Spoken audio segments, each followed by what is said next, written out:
Hi ವೀಕ್ಷಕರೇ, ಎಲ್ಲರಿಗೂ ನಮಸ್ಕಾರ. ನೋಡಿ, ಗೃಹಲಕ್ಷ್ಮಿ ಯೋಜನೆಯ 15ನೇ ಕಂತಿನ ಹಣನ ನಾಳೆ ಸೋಮವಾರ ಅಂದರೆ ಡಿಸೆಂಬರ್ 9ರಂದು ಕರ್ನಾಟಕದ ಪ್ರತಿಯೊಂದು ಫಲಾನುಭವಿಗಳ ಬ್ಯಾಂಕ್ ಖಾತೆಗೆ ಸರ್ಕಾರದಿಂದ ಬಿಡುಗಡೆ ಮಾಡ್ತಾ ಇದ್ದಾರೆ. ಕಳೆದ ಒಂದು ತಿಂಗಳಿಂದ 15ನೇ ಕಂತಿನ ಹಣಕ್ಕಾಗಿ ಸಾಕಷ್ಟು ಫಲಾನುಭವಿಗಳು ಪ್ರತಿನಿತ್ಯವೂ ಕೂಡ ವೆಯ್ಟ್ ಮಾಡ್ತಾ ಇದ್ರಿ. ಇಂತಹ ಫಲಾನುಭವಿಗಳ ಬ್ಯಾಂಕ್ ಖಾತೆಗೆ ಕೊನೆಗೂ ಸರ್ಕಾರ ಗೃಹಲಕ್ಷ್ಮಿ ಯೋಜನೆಯ 15ನೇ ಕಂತಿನ ಹಣನ ಜಮಾ ಮಾಡ್ತಾ ಇದೆ. 15ನೇ ಕಂತಿನ ಹಣ ಪಡಿಬೇಕು ಅಂದರೆ ಸರ್ಕಾರದಿಂದ 5 ಹೊಸ ನಿಯಮಗಳು ಕೂಡ ಜಾರಿಗೆ ತಂದಿದೆ. ಮತ್ತೆ ಸ್ನೇಹಿತರೆ, ಈ 15ನೇ ಕಂತಿನ ಹಣ 4 ಹಂತಗಳಲ್ಲಿ ಕರ್ನಾಟಕದ ಜಿಲ್ಲೆಗಳಿಗೆ ಜಮಾ ಆಗ್ತಾ ಇದೆ. ಹಾಗಾದರೆ ಬನ್ನಿ ಆ ಒಂದು ಜಿಲ್ಲೆಗಳ ಹೆಸರು ಯಾವುದು ಅಂತ ತಿಳ್ಕೊಳ್ಳೋಣ. ಅದಕ್ಕಿಂತ ಮೊದಲು ವಿಡಿಯೋ ನೋಡ್ತಾ ಇರುವ ಪ್ರತಿಯೊಬ್ಬರ ಕೂಡ ಒಂದು ಚಿಕ್ಕ ರಿಕ್ವೆಸ್ಟ್ ಇದೆ. ನೋಡಿ ಸ್ನೇಹಿತರೆ, ನೀವೇನಾದ್ರೂ ಇನ್ನೂ ಕೂಡ ನನ್ನ ಚಾನಲ್ನ ಸಬ್ಸ್ಕ್ರೈಬ್ ಆಗಿಲ್ಲ ಅಂದರೆ ದಯವಿಟ್ಟು ಪ್ರತಿಯೊಬ್ಬರು ಚಾನಲ್ನ ಸಬ್ಸ್ಕ್ರೈಬ್ ಮಾಡ್ಕೊಳ್ಳಿ, ಹಾಗೆ ವಿಡಿಯೋಗೆ ಒಂದು ಲೈಕ್ನ ಕೊಡಿ. ಹೌದು ಸ್ನೇಹಿತರೆ, ಗೃಹಲಕ್ಷ್ಮಿ ಯೋಜನೆಯ 14ನೇ ಕಂತಿನ ಹಣ ಜಮಾ ಆಗಿ ಸಾಕಷ್ಟು ದಿನಗಳು ಆದರೂ ಕೂಡ ಸರ್ಕಾರದಿಂದ 15ನೇ ಕಂತಿನ ಹಣ ಇನ್ನೂ ಕೂಡ ಫಲಾನುಭವಿಗಳ ಬ್ಯಾಂಕ್ ಖಾತೆಗೆ ಜಮಾ ಆಗಿಲ್ಲ. ಪ್ರತಿನಿತ್ಯವೂ ಕೂಡ ನಮ್ಮ ಬ್ಯಾಂಕ್ ಖಾತೆಗೆ ಹಣ ಇಂದು ಜಮಾ ಆಗ್ಬೋದು ಅಂತ ಸಾಕಷ್ಟು ಫಲಾನುಭವಿಗಳು ವೆಯ್ಟ್ ಮಾಡ್ತಾಯಿದ್ರು.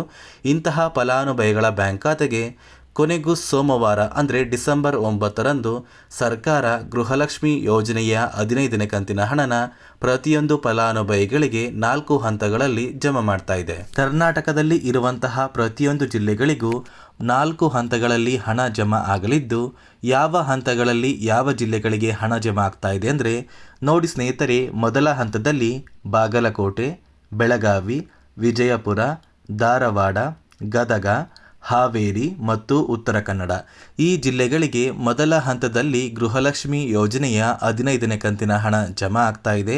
ಅದೇ ರೀತಿ ಎರಡನೆಯ ಹಂತದಲ್ಲಿ ಬೆಂಗಳೂರು ನಗರ, ಬೆಂಗಳೂರು ಗ್ರಾಮಾಂತರ, ರಾಮನಗರ, ಚಿಕ್ಕಬಳ್ಳಾಪುರ, ಚಿತ್ರದುರ್ಗ, ದಾವಣಗೆರೆ, ಕೋಲಾರ, ಶಿವಮೊಗ್ಗ ಮತ್ತು ತುಮಕೂರು ಈ ಜಿಲ್ಲೆಗಳಿಗೆ ಎರಡನೆಯ ಹಂತದಲ್ಲಿ ಗೃಹಲಕ್ಷ್ಮಿ ಯೋಜನೆಯ 15ನೇ ಕಂತಿನ ಹಣನ ಸರ್ಕಾರ ಬಿಡುಗಡೆ ಮಾಡ್ತಾ ಇದೆ.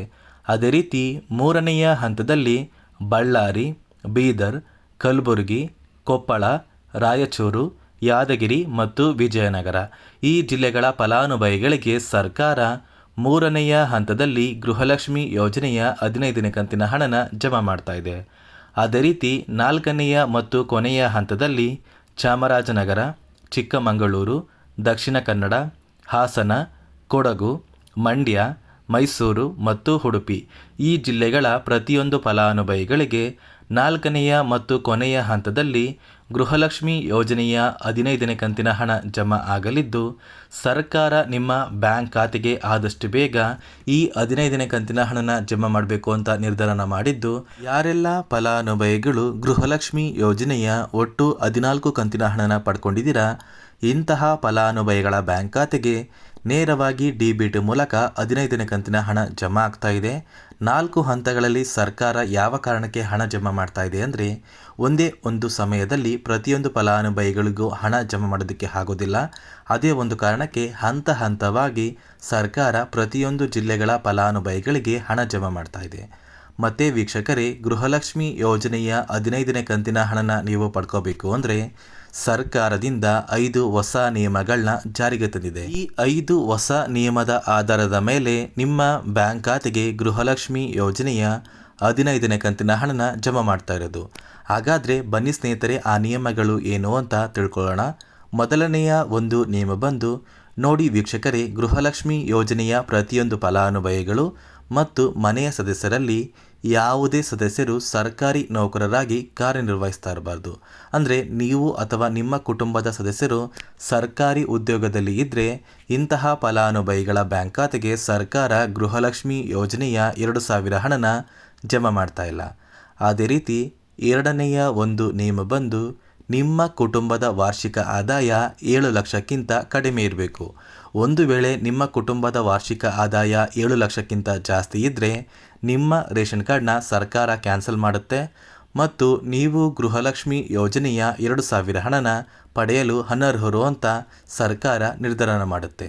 ಮತ್ತು ಸ್ನೇಹಿತರೆ, ಮೂರನೆಯ ಒಂದು ನಿಯಮ ಬಂದು ನೀವು ಸರ್ಕಾರಕ್ಕೆ ಯಾವುದೇ ರೀತಿಯ ಒಂದು ತೆರಿಗೆನ ಕಟ್ತಾ ಇರಬಾರ್ದು ಮತ್ತು ನಿಮ್ಮ ಕುಟುಂಬದಲ್ಲಿ ಯಾವುದೇ ಸದಸ್ಯರು ಸರ್ಕಾರಕ್ಕೆ ತೆರಿಗೆನ ಕಟ್ತಾ ಇದ್ದರೆ ನಿಮ್ಮ ಬ್ಯಾಂಕ್ ಖಾತೆಗೆ ಗೃಹಲಕ್ಷ್ಮಿ ಯೋಜನೆಯ 2,000 ಹಣ ಜಮಾ ಆಗೋದಿಲ್ಲ.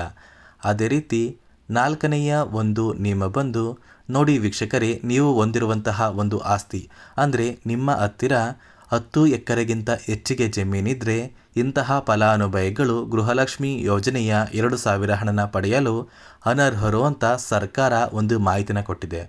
ಮತ್ತು ಸ್ನೇಹಿತರೆ, 5ನೆಯ ಒಂದು ನಿಯಮ ಬಂದು ನಿಮ್ಮ ಕುಟುಂಬದಲ್ಲಿ ವೈಟ್ ಬೋರ್ಡ್ ಇರುವಂತಹ ಕಾರ್ನ ನೀವು ಹೊಂದಿದ್ರೆ ನಿಮ್ಮ ಬ್ಯಾಂಕ್ ಖಾತೆಗೆ ಗೃಹಲಕ್ಷ್ಮಿ ಯೋಜನೆಯ 15ನೇ ಕಂತಿನ ಹಣ ಜಮಾ ಆಗೋದಿಲ್ಲ.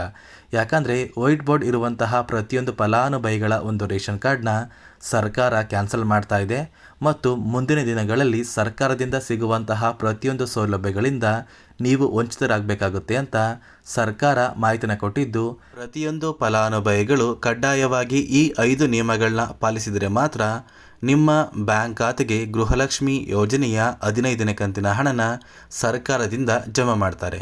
ಮತ್ತು ಸ್ನೇಹಿತರೆ, ಸಾಕಷ್ಟು ಫಲಾನುಭವಿಗಳಿಗೆ ಗೃಹಲಕ್ಷ್ಮಿ ಯೋಜನೆಯ ಪೆಂಡಿಂಗ್ ಇರುವಂತಹ ಹಣ ನಮ್ಮ ಬ್ಯಾಂಕ್ ಖಾತೆಗೆ ಜಮಾ ಆಗಿಲ್ಲ ಅಂತ ತುಂಬ ಜನ ಕಮೆಂಟಲ್ಲಿ ಹೇಳ್ತಾ ಇದ್ದೀರಾ. ನೋಡಿ ವೀಕ್ಷಕರೇ, ನಿಮ್ಮ ಬ್ಯಾಂಕ್ ಖಾತೆಗೆ ಇನ್ನೂ ಕೂಡ ಪೆಂಡಿಂಗ್ ಹಣ ಜಮಾ ಆಗಿಲ್ಲ ಅಂದರೆ ಮೊದಲು ನಿಮ್ಮ ಬಳಿ ಇರುವಂತಹ ಪ್ರತಿಯೊಂದು ದಾಖಲೆಗಳು ಸರಿಯಾಗಿ ಇದೆಯಾ ಅಂತ ಒಂದು ಸಲ ಚೆಕ್ ಮಾಡ್ಕೊಳ್ಳಿ. ಅಥವಾ ನಿಮ್ಮ ದಾಖಲಾತಿಗಳು ಎಲ್ಲ ಸಹ ಸರಿಯಾಗಿದ್ದರೆ ಕೂಡ ಆದಷ್ಟು ಬೇಗ ನೀವು ನಿಮ್ಮ ಊರಿಗೆ ಹತ್ತಿರವಿರುವ ಮಹಿಳಾ ಮತ್ತು ಮಕ್ಕಳ ಅಭಿವೃದ್ಧಿ ಇಲಾಖೆಗೆ ಭೇಟಿ ನೀಡಿ ಅಲ್ಲಿ ಇರುವಂತಹ ಒಂದು CDPO ಅಧಿಕಾರಿಗಳನ್ನ ನೀವು ಭೇಟಿ ಮಾಡಿದ್ರೆ ನಿಮ್ಮ ಬ್ಯಾಂಕ್ ಖಾತೆಗೆ ಯಾವ ಕಾರಣಕ್ಕೆ ಗೃಹಲಕ್ಷ್ಮಿ ಯೋಜನೆಯ ಹಣ ಜಮಾ ಆಗಿಲ್ಲ ಅಂತ ಇಲಾಖೆಯ ಅಧಿಕಾರಿಗಳು ನಿಮಗೆ ಸಹಾಯ ಮಾಡ್ತಾರೆ. ಮತ್ತು ಕೆಲವೇ ದಿನಗಳಲ್ಲಿ ನಿಮ್ಮ ಬ್ಯಾಂಕ್ ಖಾತೆಗೆ ಗೃಹಲಕ್ಷ್ಮಿ ಯೋಜನೆಯ ಪೆಂಡಿಂಗ್ ಇರುವಂತಹ ಹಣ ಜಮಾ ಆಗುವಂತಹ ಸಾಧ್ಯತೆ ತುಂಬಾ ಇರುತ್ತೆ. ಸಾಕಷ್ಟು ಫಲಾನುಭವಿಗಳು ಈ ಒಂದು ಇಲಾಖೆಗೆ ಭೇಟಿ ನೀಡಿದ ನಂತರ ಅವರ ಬ್ಯಾಂಕ್ ಖಾತೆಗೆ ಗೃಹಲಕ್ಷ್ಮಿ ಯೋಜನೆಯ ಪೆಂಡಿಂಗ್ ಇರುವ ಎಲ್ಲ ಕಂತಿನ ಹಣ ಜಮಾ ಆಗಿದೆ, ನಿಮ್ಮ ಬ್ಯಾಂಕ್ ಖಾತೆಗೂ ಕೂಡ ಅದೇ ರೀತಿ ಹಣ ಜಮಾ ಆಗುತ್ತೆ ಅಂತ ಹೇಳ್ತಾ, ನಾಳೆ ಸೋಮವಾರ ಡಿಸೆಂಬರ್ 9ರಿಂದ ಗೃಹಲಕ್ಷ್ಮಿ ಯೋಜನೆಯ 15ನೇ ಕಂತಿನ ಹಣ 4 ಹಂತಗಳಲ್ಲಿ ಪ್ರತಿಯೊಂದು ಜಿಲ್ಲೆಯ ಫಲಾನುಭವಿಗಳ ಬ್ಯಾಂಕ್ ಖಾತೆಗೆ ಜಮಾ ಆಗ್ತಾ ಇದೆ. ನಿಮ್ಮ ಬ್ಯಾಂಕ್ ಖಾತೆಗೂ ಕೂಡ ಆದಷ್ಟು ಬೇಗ ಬರುತ್ತೆ ಅಂತ ಹೇಳ್ತಾ, ಇದಿಷ್ಟು ಗೃಹಲಕ್ಷ್ಮಿ ಯೋಜನೆ ಕುರಿತು ಸರ್ಕಾರದಿಂದ ಬಂದಿರುವಂತಹ ಮಾಹಿತಿ ಆಗಿದೆ. ದಯವಿಟ್ಟು ನಾನು ಕೊಟ್ಟಿರುವಂತಹ ಮಾಹಿತಿ ಇಷ್ಟ ಆಗಿದ್ದರೆ ನನ್ನ ಚಾನಲ್ನ ಸಬ್ಸ್ಕ್ರೈಬ್ ಮಾಡ್ಕೊಳ್ಳಿ, ಹಾಗೆ ವಿಡಿಯೋಗೆ ಒಂದು ಲೈಕ್ನ ಕೊಡಿ.